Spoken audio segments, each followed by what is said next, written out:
My name is Marcus, and I've been a long-haul trucker for almost 15 years now. I've driven through every state in the continental U.S., seen things most people only read about in newspapers. But nothing, and I mean nothing, prepared me for what happened on Route 50 in Nevada. It was late October, around 2 a.m., the kind of night where the darkness feels thick, heavy. I was hauling a load of electronics from Reno to Salt Lake City, and I'd taken Route 50, the loneliest road in America.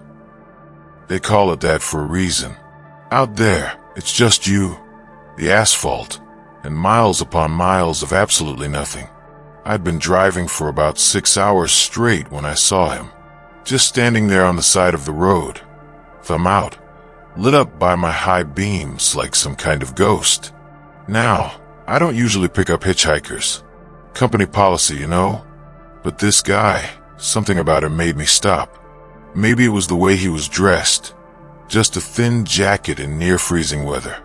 Maybe it was the fact that there wasn't a single car or building for at least 50 miles in either direction. I pulled over. He climbed into the passenger seat without saying a word. I got a good look at him under the cab light, pale skin, dark circles under his eyes, and this smile that didn't quite reach the rest of his face. He smelled like, I don't know how to describe it, like dirt and rain and something else, something old. Thanks for stopping, he said, his voice barely above a whisper. Not many people do. Where you headed? I asked to try to sound friendly. East, he said. Just that. East. I nodded and pulled back onto the highway. For the first 20 minutes, he didn't say anything, just stared straight ahead, hands folded in his lap. I tried to make conversation, asked him where he was from, what he was doing out here, but he only gave me short, weird answers that didn't make sense. Then, around mile marker 112, he started humming, low and tuneless, like a child trying to remember a lullaby. It set my teeth on edge. I glanced over at him, and his eyes, they weren't blinking, not once, just staring at the road ahead like he could see something I couldn't. You ever pick up hitchhikers before? He asked suddenly. Not usually, I said, gripping the wheel a little tighter. That's good, he said, still not looking at me. Some of us aren't what we seem. Let that sink in. I felt my heart start to pound. What do you mean by that?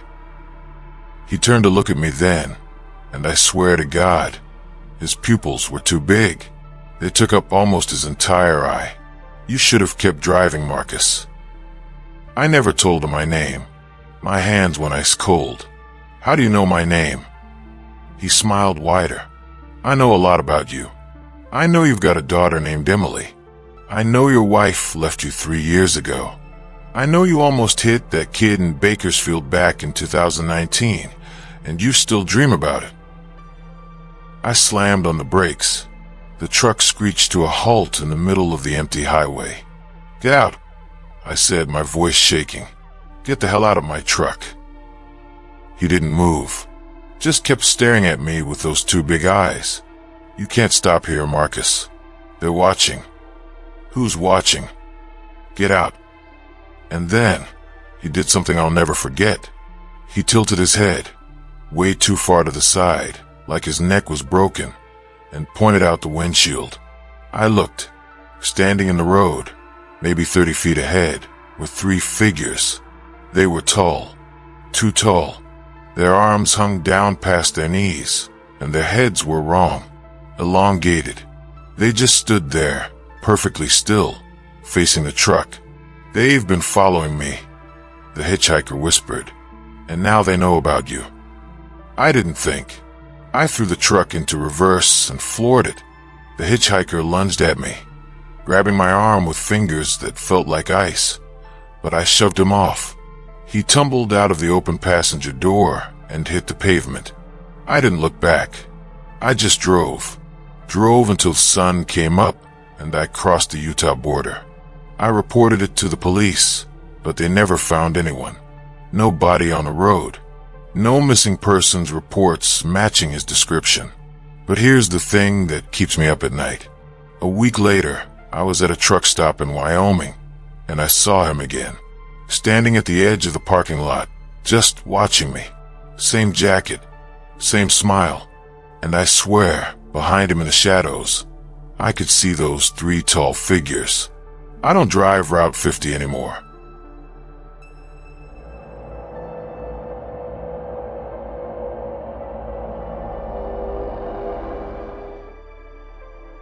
My name is Angela, and I've been a truck driver for 8 years. People always seem surprised when they find out I'm a woman in this industry. But honestly, the biggest danger on the road isn't other drivers or bad weather.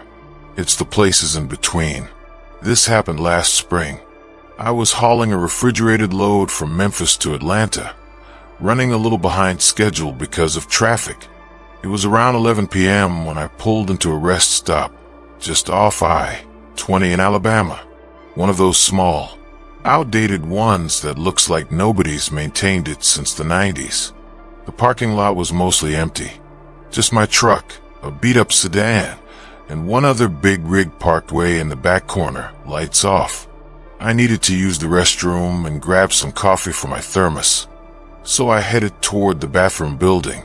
The fluorescent lights were flickering, that buzzing, inconsistent flicker that puts you on edge. As I walked past the other truck, I noticed something weird.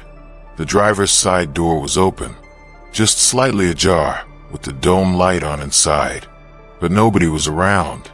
I slowed down, peering in as I passed. The cab was trashed. Papers everywhere, an overturned coffee mug, and what looked like claw marks, deep gouges, scratched into the passenger seat. And then I saw the blood. Just a few drops on the steering wheel, but definitely blood. I should have gotten back in my truck right then. Should have called the cops and driven away. But something made me check it out. Maybe it was concern. Maybe it was stupid curiosity. "Hello," I called out. "Anyone here?" Nothing. Just the sound of crickets and the distant hum of highway traffic. I walked toward the bathroom building. The women's room door was propped open with a brick, and inside, one of the stall doors was swinging back and forth like someone had just left.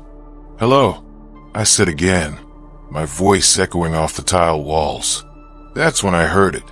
A wet, dragging sound coming from the men's room next door, like something heavy being pulled across the floor.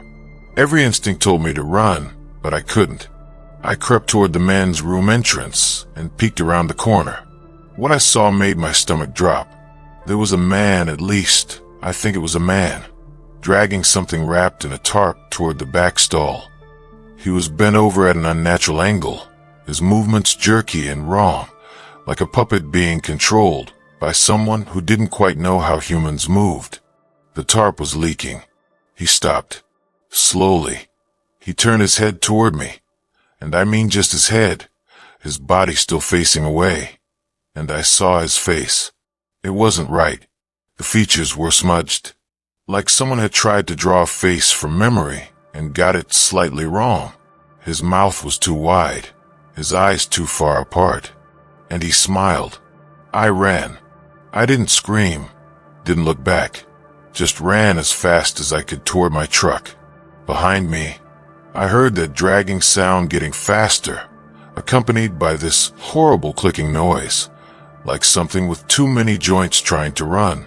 I made it to my truck, threw myself inside, and locked the doors. My hands were shaking so bad I could barely get the key in the ignition. When I finally got it started, I looked in my side mirror. He was standing right there, right next to my door, staring up at me with those wrong, smudged features. And then he knocked. 3 slow, deliberate knocks on my driver's side window. I floated out of there, tires screaming. I didn't stop until I reached a well-lit truck stopped 20 miles down the road. I called 911, told them everything. They sent deputies to check it out. But when they got there, the rest stop was empty. No blood, no tarp, no scratched-up truck. But they did find something. In the woods behind the rest stop, they found a burial site. 7 bodies. All truck drivers who'd gone missing over the past 2 years along that stretch of highway. The police said it looked like they'd been stored. Kept, like someone was collecting them. They never caught anyone. The case is still open. But here's what terrifies me most. 2 weeks ago, I was at a different rest stop, this time in Georgia. And when I came out of the bathroom, there was a note tucked under my windshield wiper. It said, "You shouldn't have looked." I don't stop at empty rest stops anymore. And I always check my mirrors.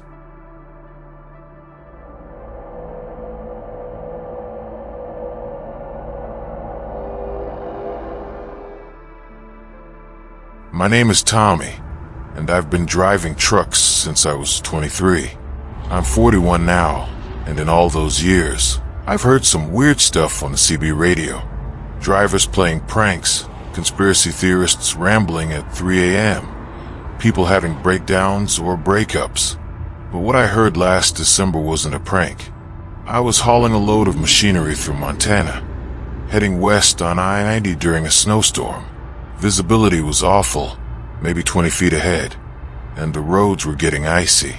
Most drivers had pulled over to wait it out, but I was already behind schedule, so I kept going. Stupid, I know. It was just after midnight when my CB crackled to life. At first, it was just static. Then, through the white noise, I heard a voice. A man's voice, low and desperate. "Anyone out there? Please, someone respond. I need help." I picked up my radio. "This is Ghost Rider. I'm on I-90 westbound, mile marker 162. What's your 20? I don't know where I am. I've been driving for hours, but nothing's changing. The same trees, the same mile markers. I keep passing the same sign, over and over."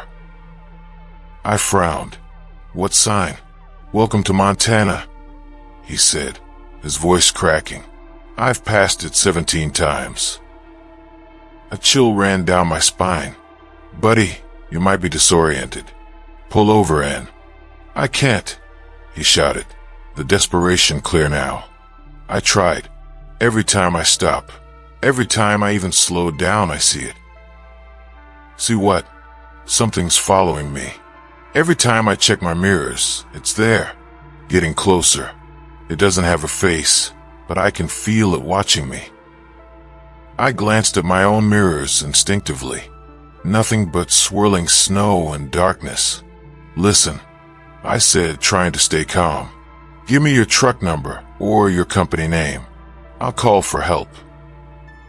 "You don't understand," he whispered.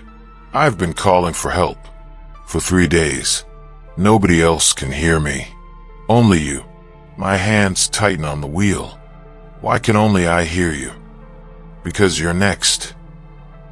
The CB went dead. Completely silent. No static. No background noise. Nothing. And then, ahead in my headlights, I saw it. A sign. Half covered in snow, but still readable. "Welcome to Montana." I'd crossed the state line 2 hours ago. I was deep into Montana by now. That sign shouldn't be there. I drove past it, heart pounding. 5 minutes later, I saw it again. Same sign, same angle, same snow pattern. "No," I muttered. "No, no, no." The CB crackled back to life. "You feel it now, don't you? The loop. It doesn't let go."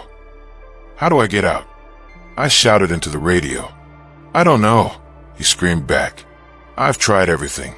I've driven for days. I haven't seen another person, another car. Just this road and that thing in my mirrors." I checked my rearview mirror. At first, I saw nothing.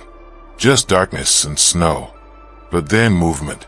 Something tall and impossibly thin, standing in the middle of the road behind me. Not moving. Just there. I pressed down on the gas. The speedometer climbed 60, 70, 80. But when I looked back, it was closer. "It's here," the voice on the CB whispered. "Oh God, it's at my door. Don't let it in." I yelled. "I didn't," he said, his voice eerily calm now. "I didn't let it in, Tommy. It was already inside." My blood turned to ice. "How do you know my name?" "Because I was you. 3 weeks ago, I was hauling machinery through Montana. I heard a voice on my CB, a driver asking for help, and I tried to save him." "You can't save me, Tommy. You can only take my place." The CB cut out, and suddenly everything changed. The snow stopped. The road straightened out. In the distance, I could see the lights of a truck stop. I pulled in shaking and sat there for 20 minutes trying to process what had just happened. I never heard that voice again. I asked other drivers if they'd heard anything weird on Channel 19 that night. Nobody had. But here's the thing that keeps me awake. Last week, I was driving through Idaho, and my CB picked up a transmission. A young woman's voice. Desperate. Scared. "Anyone out there? Please, someone respond. I need help." I reached for my radio. My hand hovered over the button. I didn't answer.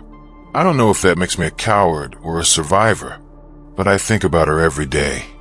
And I wonder, is she still out there? Driving the same stretch of road, over and over, waiting for someone to help? Or did someone else pick up the call?